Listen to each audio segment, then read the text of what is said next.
You're listening to WKDW Radio 97.5 and KDWRadio.com, broadcasting from the Bishop West Real Estate Mobile Tower right here in Northport, Florida. Just a quick update if you have Comcast out there in internet world. We've been struggling in the city of Northport. We just went through our outage over here in the Lakeside Plantation area. So I'm not sure exactly what's going on with them. I think they cut a wire, but they're getting it up and running. Hopefully we can stay on the air the whole time. If not, I've got my faithful tablet sitting next to me, and I'll juice it up here real quick if we need to. But let's be careful on the roads. That's my reminder there. Just be safe on the way home, and really just slow down. Take your time. There's no reason to rush. I've got two really, really cool people in the house today.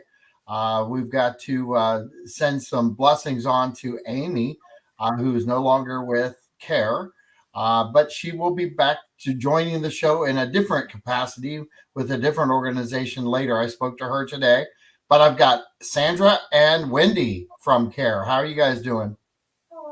Doing good. A little chilly.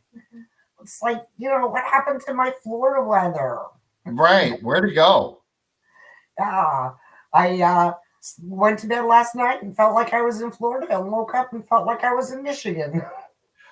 Well, it kind of does feel that way at times, doesn't it? This time of year. So, we had the C.A.R.E ball, and then following the C.A.R.E ball, there was an event down at the Civic Center. Can you describe that event?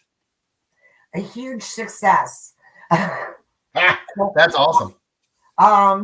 Yeah, like I'll tell you, I stressed for a long time putting that together. I worked with a lot of really great people, and but Sandra being one of my supervisees, she can tell you the last couple of months I was stressing. But it was really good, and the event was Human Trafficking, responding to the call. And that was, we had John Long from the United States Institute Against Human Trafficking, who really spoke to how kids are groomed and recruited from these Facebook, Instagram, Snapchat, all of those places, and even in the schools and after school programs, and being able and talking to parents and really being aware of who your kids are talking to and what's going on with them, because it doesn't take all that much, and especially adolescents and preteens, they get so discouraged so easily, and life's not going my way, and life's unfair. And along comes this Romeo telling them how to give them everything they want, and how wonderful they are and how they can treat them so much better. And they do. They end up recruiting these poor unknowing kids into this life of trafficking. And then we had Wanda Hangley from the Henry County Sheriff's Office, and she is just absolutely terrific. And really spoke. A lot of people, everybody knows human trafficking, sex trafficking, same thing, right? Everybody knows that. Yep. A lot of people are unaware of the amount of labor trafficking that goes on, indentured servitude, forced marriages, even child labor. That, these kids, they don't go to school because they're out in the fields working, and they're working. No matter what they do, they're never going to earn enough money to pay their room, their board, their travel, and everything else. And their traffickers hold all their documentation, so they can't leave. They can't go nowhere. A lot of them don't even know the language, so they're trapped. And they're also very unaware of the options that they have to escape, and they think there is no escape, so they don't even bother half the time. All right. Well, and I want to stick there for a second, because we're ranked pretty high up in the human trafficking category. All right. And I was just impressing everybody, and I hate to use the word impressing because it's not impressive, but I knew that we were in the top 6, but number 3. And that, to me, there needs to be more conversation about that topic, because I would love us to be the bottom tier, like number 47 instead of number 3. But it's going to take a lot of work and a lot of dedication and a lot of education out into the public, because we're very transient here. We have a lot of people who don't pay attention, and that's like the prime recipe for everything happening around you, is when you're not paying attention to the environment around you, or even the people that are there.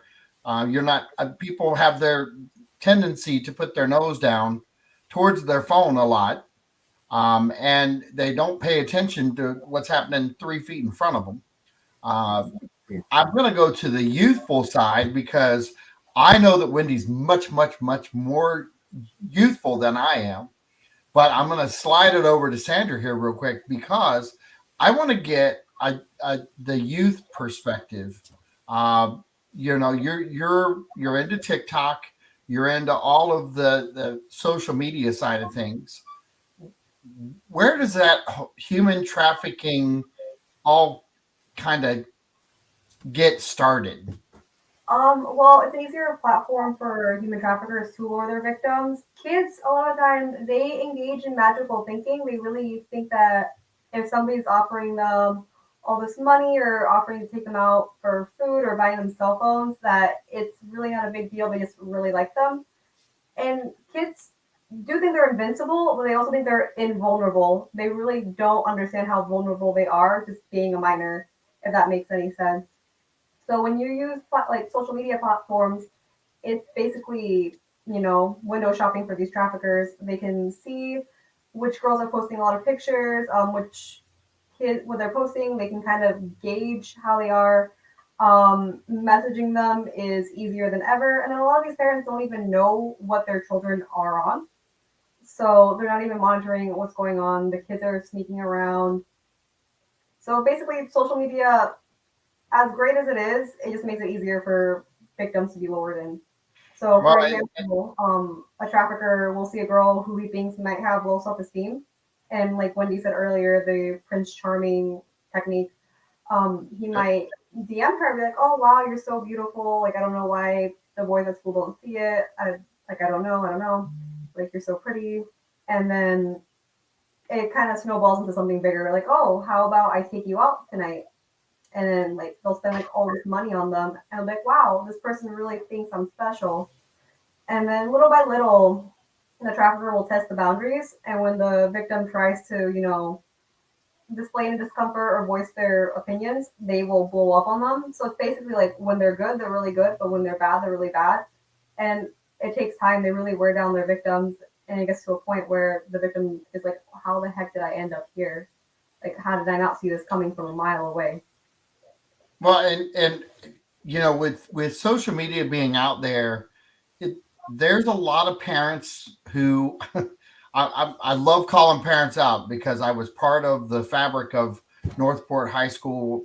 I was the booster president, and we have a huge population of working class parents, both sides.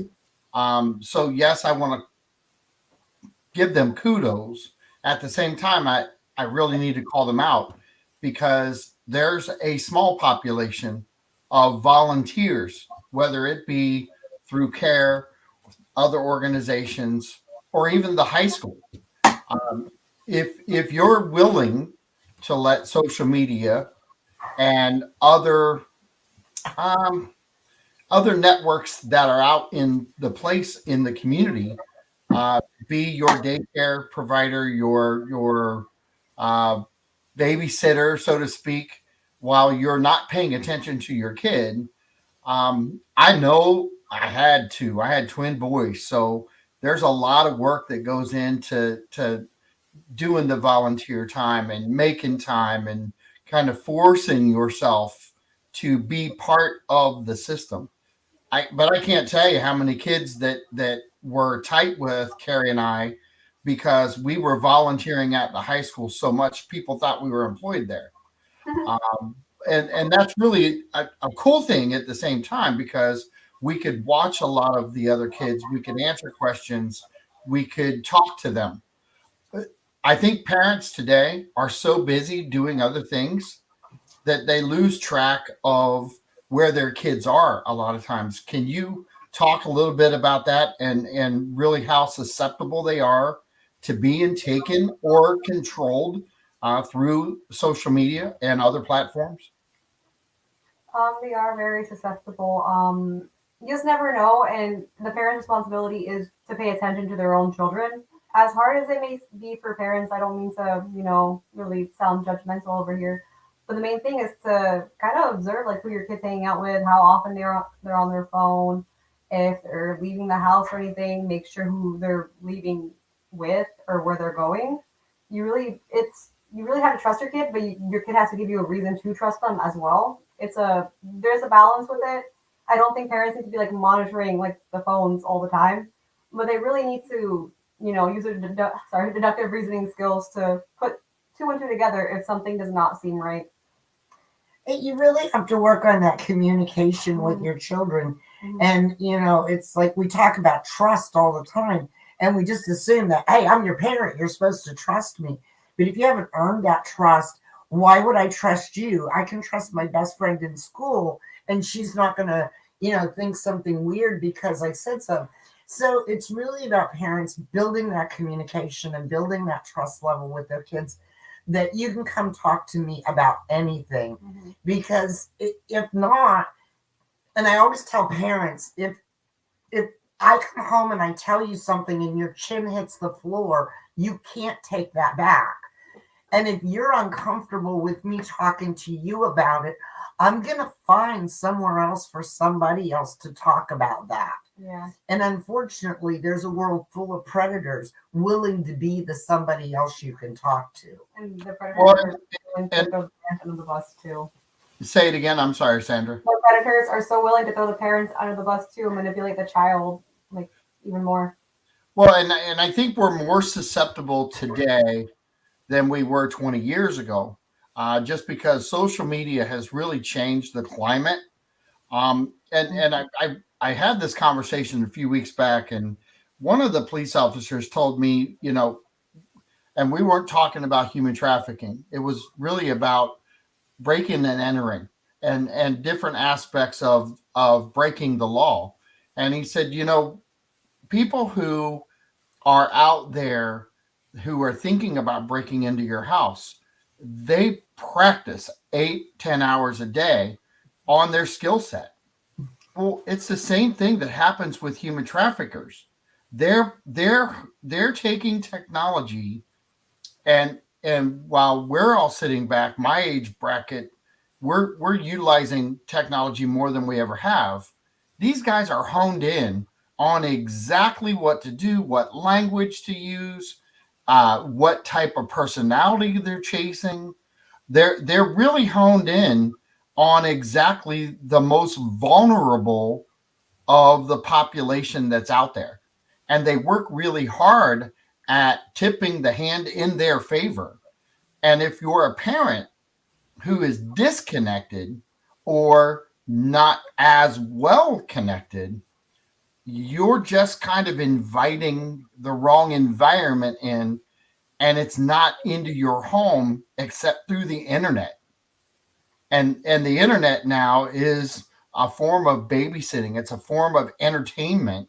And there are a lot of ways to set some safety features up on internet access and still give the wide range to look up homework and do certain things.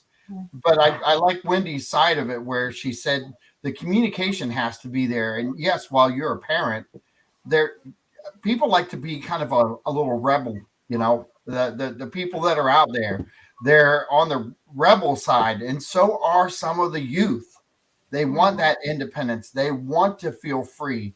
They want to feel like they've hit 15. I'm an adult. I, that's kind of where you're more susceptible to getting kind of caught up in everything. And I saw the smile, Sandra. Do you want to hit on that for a second? No. I have too many opinions. Well, Listen, abusers Oh are no! I used to work with juvenile delinquents as a guard, so I know how they rebelled. Oh my god.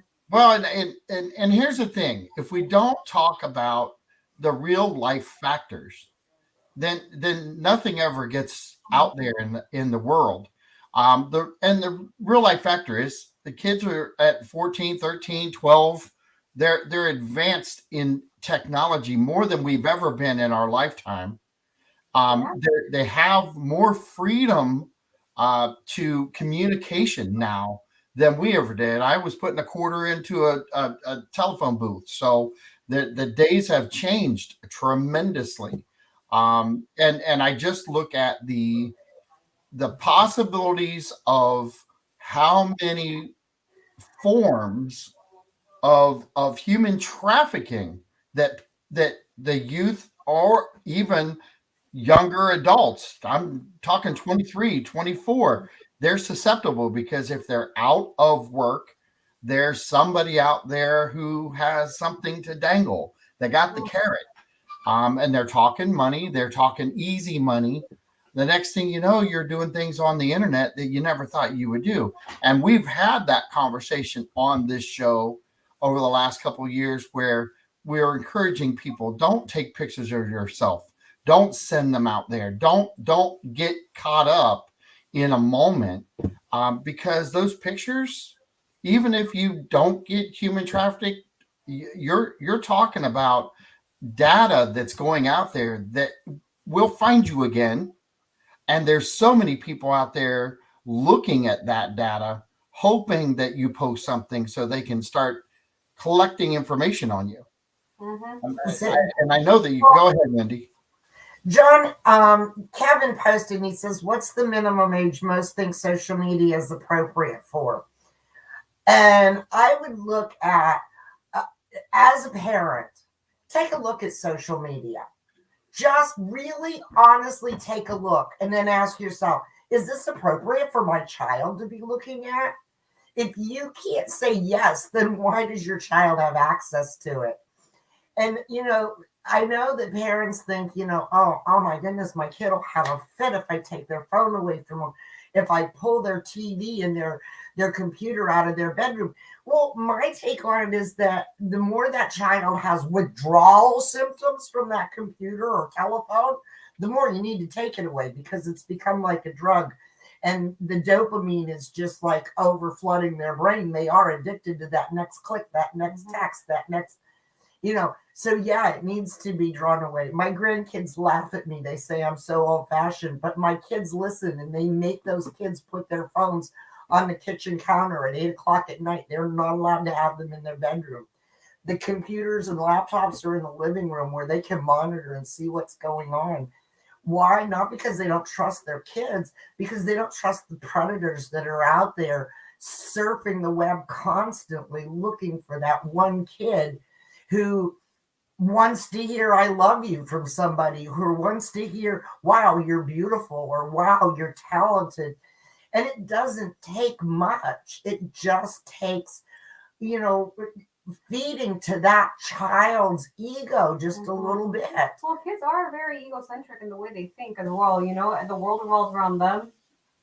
So Well, and I know that this could be I liked how you said it earlier. You don't want to badger somebody. You don't want to go after them and make this a topic that nobody wants to listen to.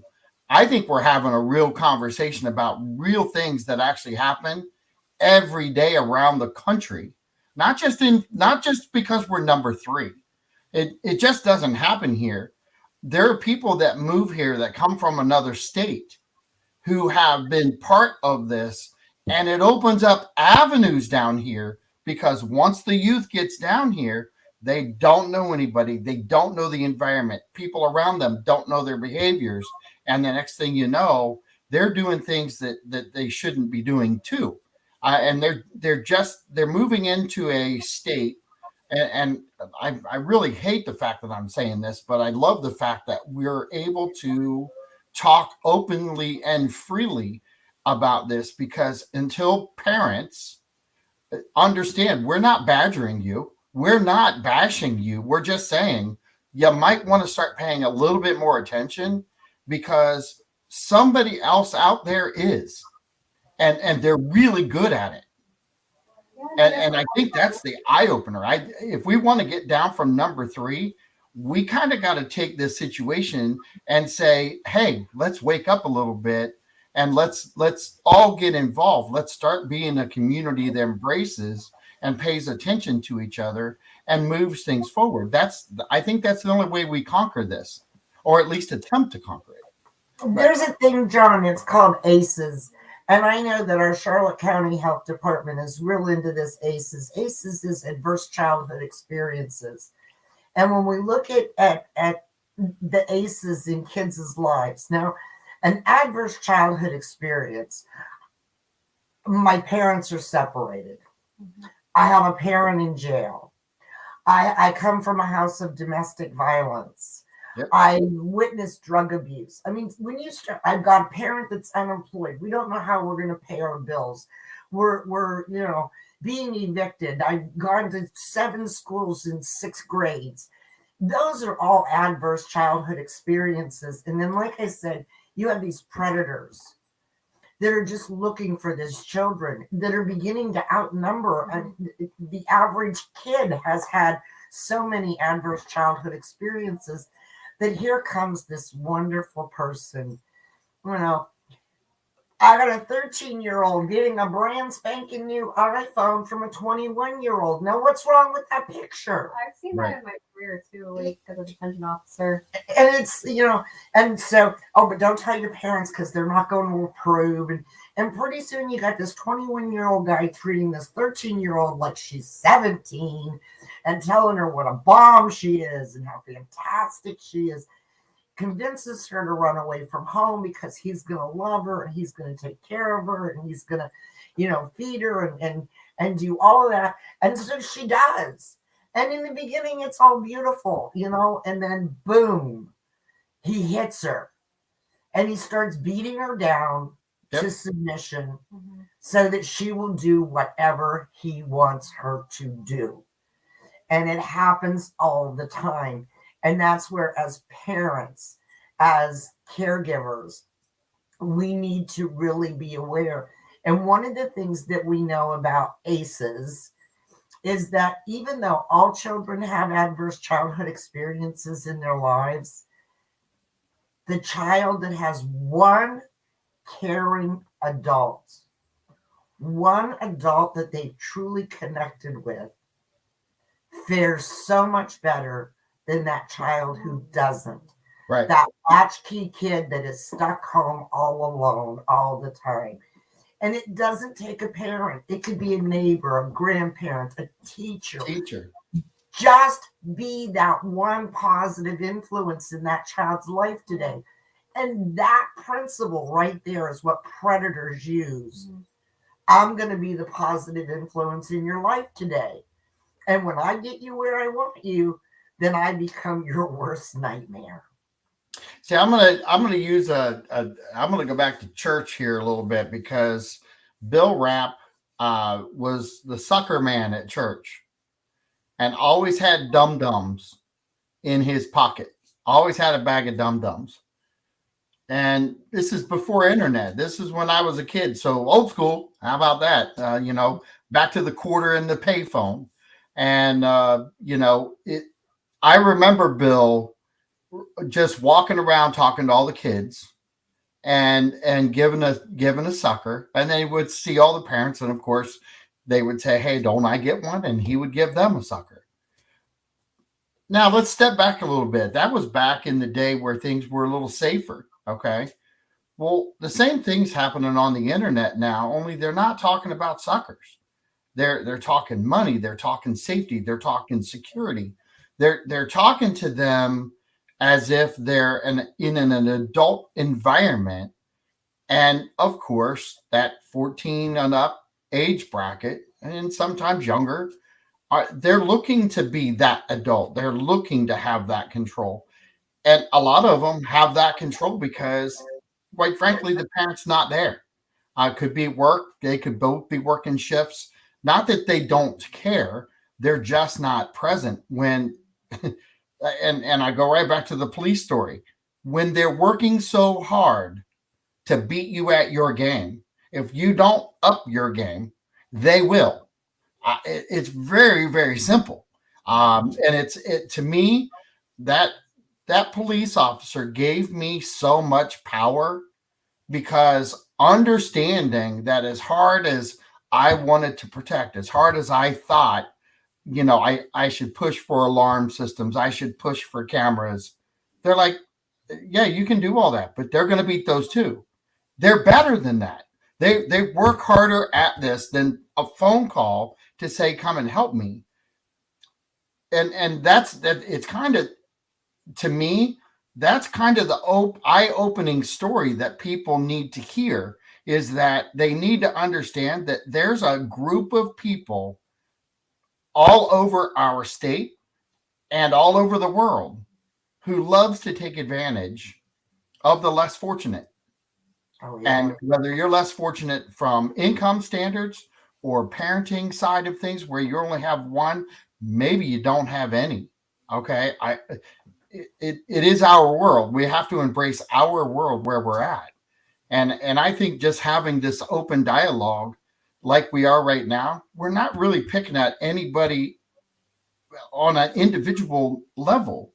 We're just saying, if you see somebody out there, if you feel like you can help somebody, if you feel like you can pay attention, get involved. You may be that one parent or that one adult that Wendy was talking about that could step in and say, well, wait a minute, I do care about you. I can't tell you how many kids from the high school over the years that we've been there that still come up to us and say, hey, Mr. and Mrs. Rawlings, I now they're hanging out with us as adults.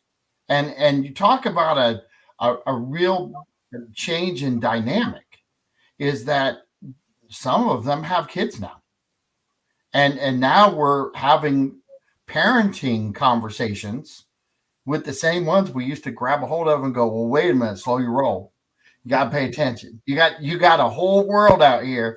And I know you're going to be great at what you do, but slow your roll.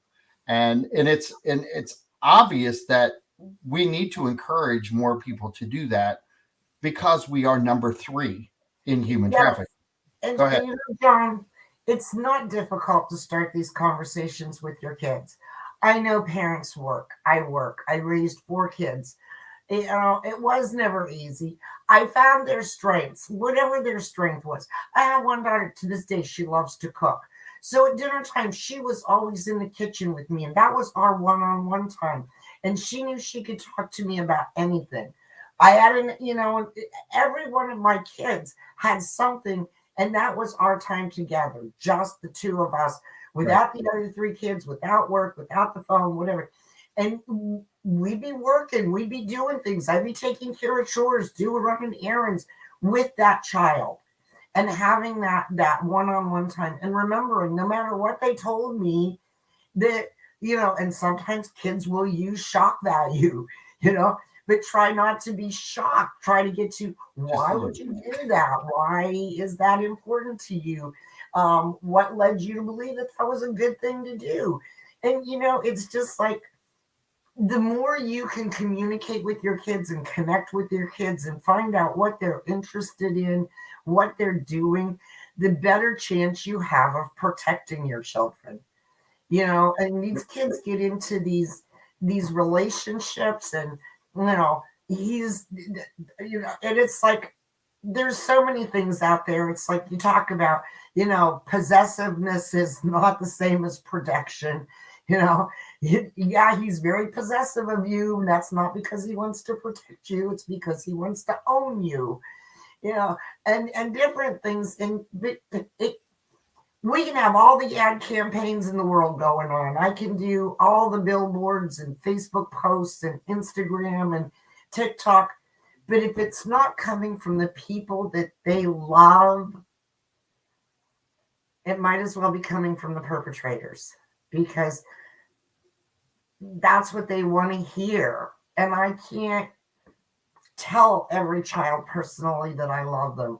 I can tell the ones I know and the ones that are close to me. and I can keep those lines of communication open. And that has to be the job of every adult, to protect our children through simply letting them know they're loved and cared for. That's the primary thing. Because if you're not loving me and caring for me, I'm going to find somebody who does. And you know the funny pretends to. Yep. The funny thing is we're talking about a change in the environment. Things were different back in the day. It didn't mean it wasn't part of it. It didn't mean it wasn't part of the fabric of what we're talking about now. It's just everything is advanced. I'm going to give an example because I think people need to understand where we're at today compared to pre-COVID. And I really hate that term pre-COVID. It's one of my pet peeves that I don't like to use. But I want you to look at the senior population. The senior population during the before the pandemic, they were refusing to use the internet. They were refusing to pay bills on the internet. They were refusing to order online. As soon as the pandemic hit, they all bought computers, and now that was their form of communication. That was their resource for food, their resource for the doctors. They had the virtual, all the cameras that they needed. And so we've advanced our senior population. And everybody says, what in the world happened? What in the world happened was the pandemic hit, and everybody that was saying, no, I'm not doing it, actually now does it. Well, that's one side of that educational side of things. During that pandemic, the aggressors that were out there, they didn't sit back because there was a pandemic. They actually upped their game because now they had more people on the internet. Now they had more data. And yes, while people were having to go to work, lives changed. How people handled themselves changed. And so the reason I bring the senior population in, if the senior population can change that much and the structure of everything change that much for that group of people, imagine what happens today with the youth in our country and around the world, because we're just not talking about human trafficking Florida. We're just number 3, and that really is like a critical. I think it's critical that we have more people paying attention to organizations like yours who absolutely step up and hold seminars and really try to get the word out and try to get even the victims that were there and part of it. To me, that's amazing when you can pull people in who've actually been through it and they're trying to help. That's the missed opportunity that a lot of people had. But there were a lot of people there that took great advantage. Wendy, I know that there were groups of people there that took advantage of that vital information because you guys are working hard with multi-level organizations out there to try to combat that number 3 number. It's tough. And we've been number 3 for at least 5 years that I am aware of. And to me, that's sad. Of all the things in the world that Florida has to be known for, number 3 for human trafficking should not be one of them. Absolutely. We live in paradise, but it's like you said, it's number 3. We're right here. The hub of the entire world comes through our ports. And so, unfortunately, it is a great breeding ground for human trafficking. And like you said, we have a lot of transient population. We've got a lot of families move into the area. Work doesn't work out real well and they're gone. And, and here comes a kid. This is the 3rd state they've lived in 12 years. And, they're shy. They don't make friends really well. Human traffickers are right there to pick them up. The way you said, we have during the pandemic, no, human trafficking didn't slow down, not the least little bit. They just upped their game. And you talk about senior citizens and how we got all these seniors onto computers. So they were ordering their groceries and doing doctor virtual visits and all this stuff that they learned all of a sudden. And the scammers and the they upped their game and they started taking advantage of these seniors as well. And so for everything that we think is an advancement that's going to make our world better, we need to stay on top of it, because the crooks just get that much smarter. They just work that much harder. And we've got a lot of legislation out there that's being worked, and stuff against TikTok, all those platforms, and we work really hard. But the minute we take one platform down, there's another one right behind it, Sure. and another one right behind it. And I think sometimes that the perpetrators are more on top of it than the technology gurus creating it. So, it's a constant battle. But the bottom line, again, I think, is really just take time to communicate, take time to know what's going on. And I know it's hard. I'm never going to say that being a parent of a child in today's world is not difficult. But if we don't take time, somebody else is going to take that Absolutely. time, and they're going to lead your child in the wrong direction. Well, I'm gonna bring Greg in for a second, because I've asked Greg. One, he's been a guest on my show and he's been part of the Care Ball. I was blessed to sit at his table, but I wanted to get Greg involved to try to get people to understand that when they make a tax donation, there are some creative things that you can do to maximize what you're attempting to do. Greg, I know that you're part of C.A.R.E. You were at the ball. We're talking about the human trafficking side of that today, but when it comes to these nonprofit organizations, aren't there some really good information that people can to grab a hold of and learn from, so they can maximize their tax deduction? Yeah, absolutely, John. Thank you for having me on. And yeah, I think this first slide that we're showing here, and I'm not going to jump into it just yet. I just want to start off by saying that, what organizations like C.A.R.E. Are doing is hugely important, right? And I think, as I believe it was Sandra, is that correct? Was just telling you, these problems have not gone away, despite the fact that many of us have been, locked in home or in our own little bubble for the last, 12, 18, 24, however many months at this point, right? So they're still out there. They're still trying to accomplish their mission. In a lot of ways, it's become even more difficult for them to do so. And so part of that, and where we try to come in and help, is funding, right? Funding is necessary in order to help these organizations continue to do what they're out there trying to do. Now, part of that also is, it always starts with the why before the how, right? So why do we give? And generally, it's going to be a myriad of reasons, whether it's somebody maybe was impacted by this directly. I know you just had a show recently, John, where I think Chris was talking about, having a connection to this in terms of, having family members that are survivors, or maybe somebody's just paying it forward. I think another person on the show was saying it was a flyer, right? He picked up this flyer and he just had this realization in that moment of it was humanizing, right? We made a connection to how many people are out here struggling. So there are many different reasons. For some people, it's about making sure their money is going somewhere that they care about, or they're trying to maybe teach the next generation. They want to get them involved.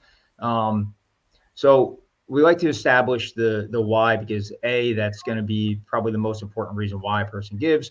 And then B, it also helps us to determine sometimes the best ways to go about that giving. In terms of the how, yeah, absolutely. There's ways to take advantage of your giving, and that's not just to benefit yourself. It's also to maximize the gift to the charity, whoever that respective charity is. So probably the most simple one, and the one I want to touch on at a minimum, because I know we're just taking a small segment for this, and hopefully we'll expand on it in the future, John. But if we can pull that PowerPoint back up, and on slide 13, it is going to talk about what we call a bunching strategy. So, and we encounter this frequently. You'll get somebody who they do gifting, and they do it yearly, but they take a standard deduction, because right now the standard deduction is relatively high.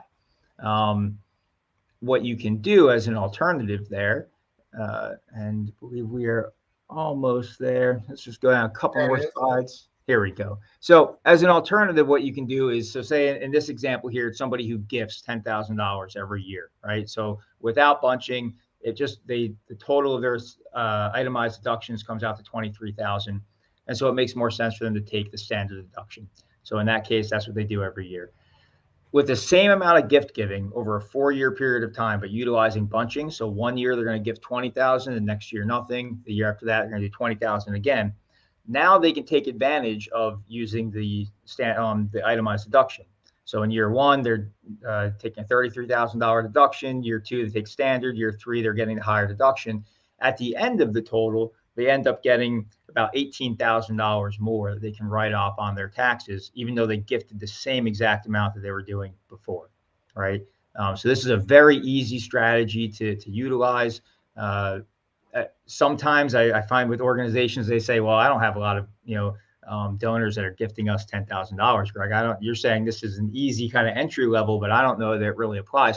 The truth is they may have other organizations they work with as well, right? So it's important to have these conversations and to let them know, because it confers benefit to them, to your donor base. And I can tell you it happens quite a bit where they might give a couple $1,000s here, a couple $1,000s there, but all in, they're doing that $10,000 and they didn't realize they could structure it this way. Donor advised funds are another great way to get gifts into a vehicle that allows you to take the tax deduction in a year that you most need it, but you don't have to distribute the gift that year. So there's another way that you can structure it. So, and then you go beyond that, you can get a little more complex with charitable remainder trusts and charitable lead trusts, which are still great information to get out to your donors. And certainly if anybody's watching the show today and you're saying, well, I do have a pretty complex financial picture and I am charitably inclined, it's something I'm passionate about, talk to your advisor about it. Reach out to me if you don't have somebody that you feel you can talk to about it. We're happy to help. Please give your information, Greg. Yeah, absolutely. So my direct line is 941-235-3043. And we are going to have Greg come on and talk about this throughout the year. One, it's if we slice this pie up a little bit, sort of like the bunching. I don't want to stockpile him all in one show. I want to slide him out there a little bit and get a little piece of the pie. And the bunching side of that, if we did that, every time somebody gave $2,000, if they gave 10 this year, or 20 this year, that would be the bunching strategy, right? Right. Correct. Exactly. And next year you don't give anything. So we're going to take little pieces of Greg this year. But what I'd really like to see is people who have questions, people who want to strategically find out how to give to C.A.R.E or other organizations.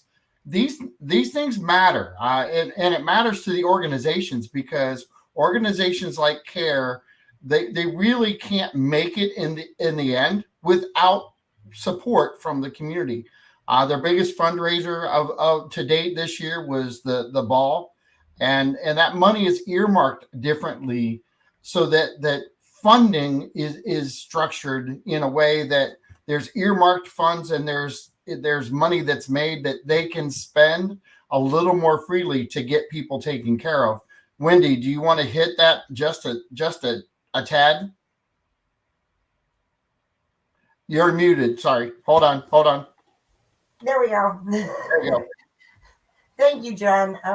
Yeah, as a 503c, we are completely dependent on state and federal funding through grants and our community donations. So anybody that knows anything about grant funding, if they give us a $20 grant, they have told us how to spend every single dime of that grant.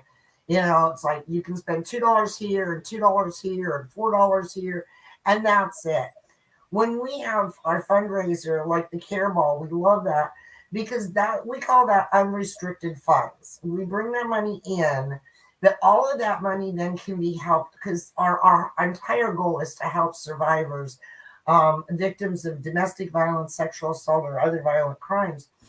And so a lot of times when survivors come to us, they come to us with nothing. Their credit's been ruined by their abuser. Their checking accounts and savings accounts have been drained. They don't have any money. They haven't been allowed to work. They have nothing in their pockets. Their car is probably on its last legs.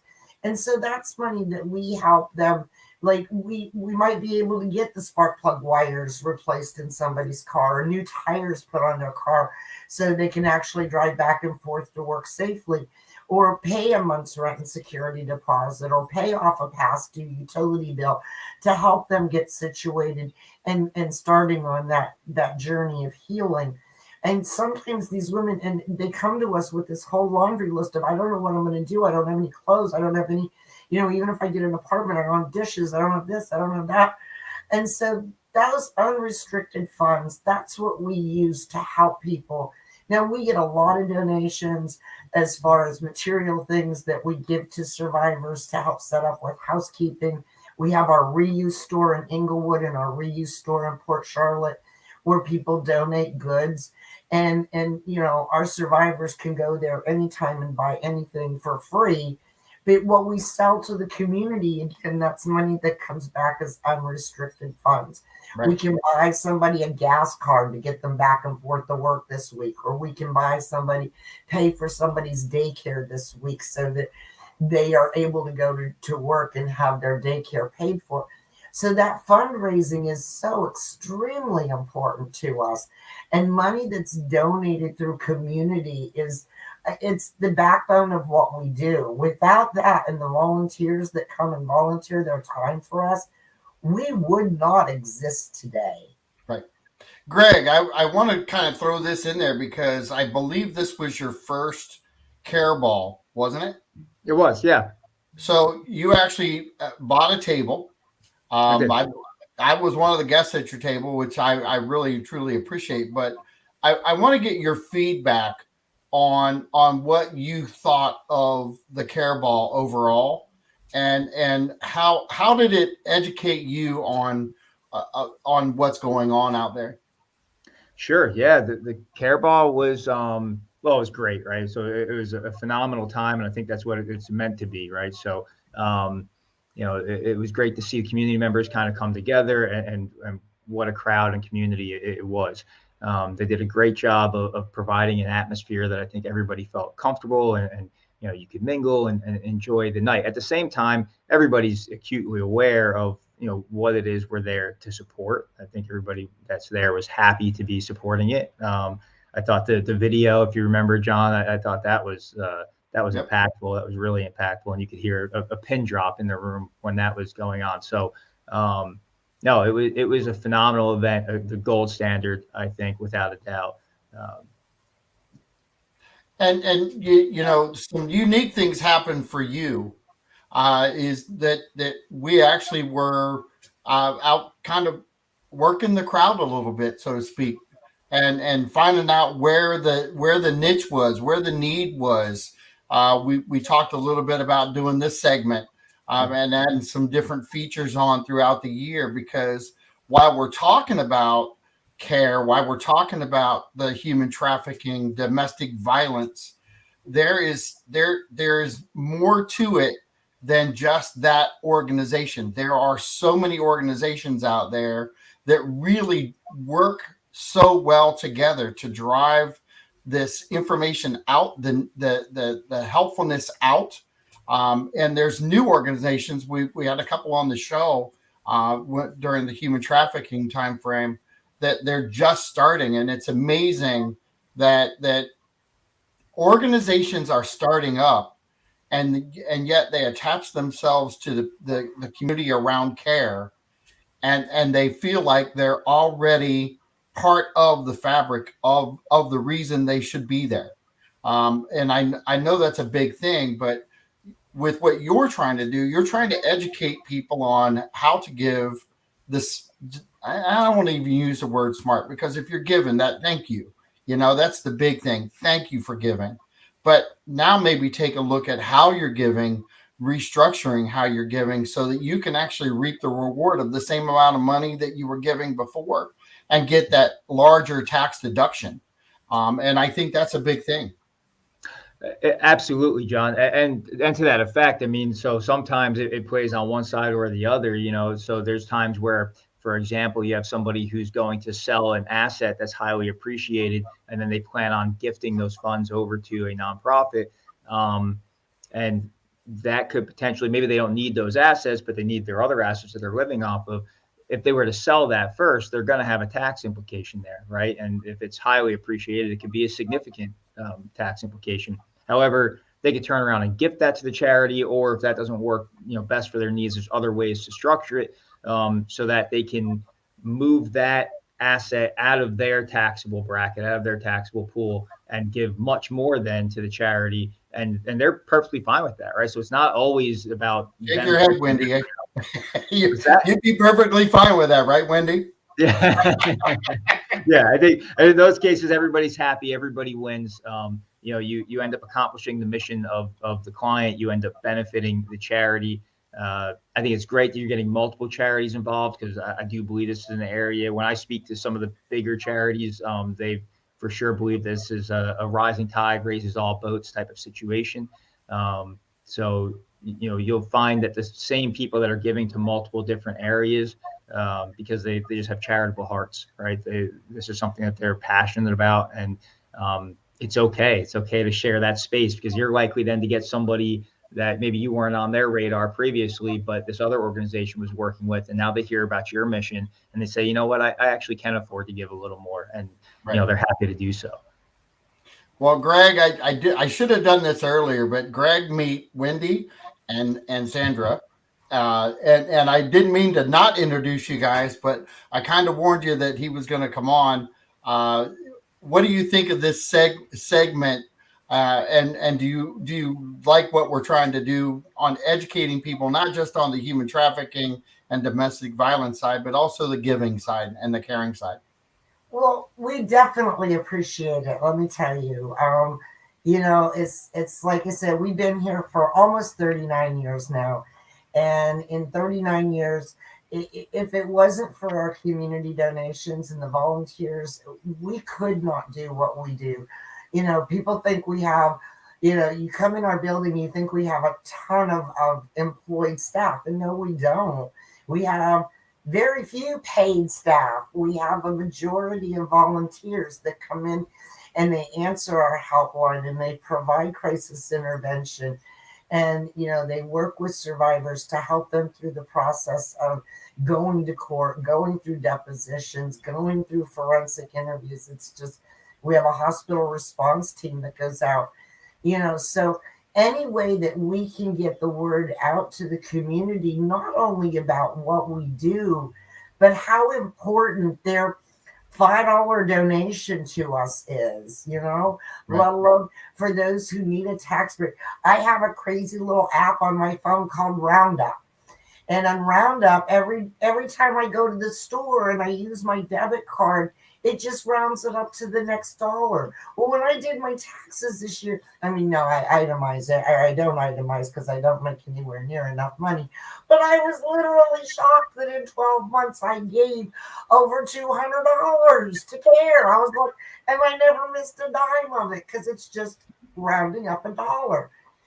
And so, you know, any way that anybody can give to C.A.R.E., and it is so appreciated, not only by our staff, but when we get to look at a survivor's face and see the gratitude for those 2 new front tires, or for the brakes that they feel safer driving their child to daycare with, you know, it to me, and I know we're not a religious show, but I know that somehow, some way, we're doing God's work in trying to make these victims and survivors a little more comfortable and helping them in a healing journey to start a life that is not filled with abuse. And so I love this. Thank you, John. And I appreciate it, Greg. Anybody, you know, they want to make a donation to C.A.R.E., we will be grateful for it.